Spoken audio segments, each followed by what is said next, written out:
মানুষের সবচেয়ে বড় শত্রু হলো শয়তান। মানুষের জন্য সবচেয়ে ক্ষতিকর হলো শয়তান। শয়তান এমন শত্রু যে কোনোদিন বন্ধু হবে না। দুনিয়াতে আপনার সাথে আমার একটা শত্রুতা ছিল, কোনো কারণে বন্ধুত্ব হতে পারে না। আল্লাহ তাআলা কোরআনেই বলছেন, ইদফা বিল্লাতি হিয়া আহসান ফাইদাল্লাযী বাইনাকা ওয়া বাইনাহু আদাওয়াতুন। আল্লাহ সুবহানাহু ওয়া তাআলা আমাদেরকে কোরআনে বলছেন যে যদি আমরা ভালো দ্বারা মন্দকে প্রতিহত করি তাহলে শত্রু যে ছিল তার সাথে বন্ধুত্ব তৈরি হতে পারে, হবে। শত্রুতা কেটে যাবে, বন্ধুত্ব পরিণত হবে যখন আমরা মন্দকে ভালো দ্বারা প্রতিহত করব, মন্দকে ভালো দ্বারা পরিবর্তন করব। তখন তাহলে দুনিয়ায় কারোর সাথে কারো শত্রুতা থাকলে শত্রু কোনো একদিন বন্ধু হতে পারে।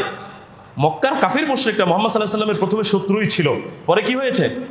তারাই বন্ধু হয়েছে, তারাই সাহাবায়ে কেরাম।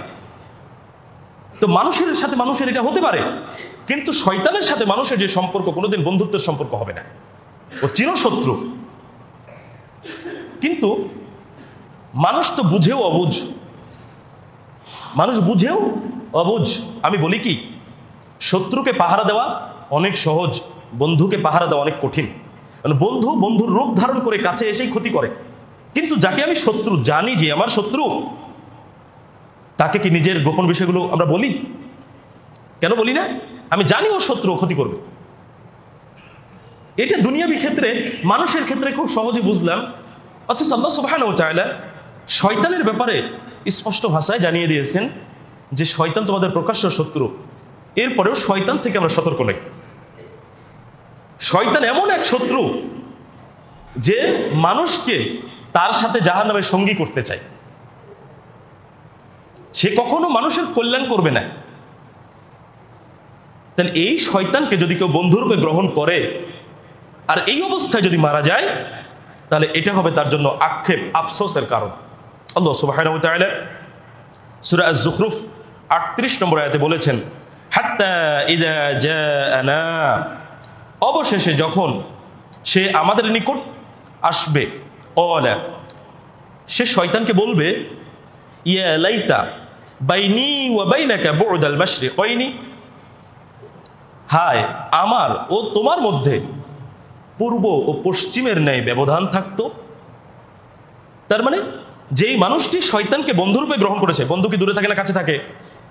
সবচেয়ে নিকটবর্তী থাকে বন্ধু, তাই না?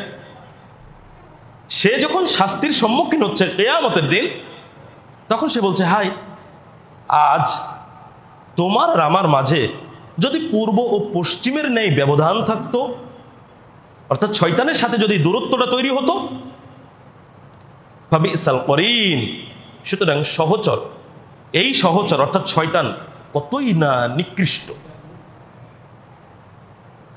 যে শয়তানকে বন্ধুরূপে গ্রহণ করে তার আনুগত্য করেছে, অনুসরণ করেছে, যে শয়তান মানুষকে আল্লাহর স্মরণ থেকে বিমুখ করে রাখে, তার শেষ পরিণতির সম্মুখীন যখন সে হচ্ছে, তখন সে আশা আকাঙ্ক্ষা করছে, আফসোস করছে, আক্ষেপ করছে, হায় আজ যদি তোমার সাথে আমার পূর্ব পশ্চিমের মতো ব্যবধান থাকতো। ব্যবধান তো দুনিয়ায় থাকার কথা ছিল। দুনিয়ায় যখন শয়তানের সাথে ব্যবধান তৈরি হয়নি, আখিরাতে গিয়ে কিয়ামতের দিন কোনোভাবেই দূরত্ব তৈরি করা সম্ভব নয়। বরং শয়তান যেটা ইচ্ছা করেছিল জাহান্নামে এই মানুষটি আমার সাথে অবস্থান করবে, সেইটাই হবে। আর মানুষ তখন আক্ষেপ করবে, আফসোস করবে, কিন্তু সেই আক্ষেপ, সে আফসোস কখনো পূরণযোগ্য নয়, পূরণ হবে না।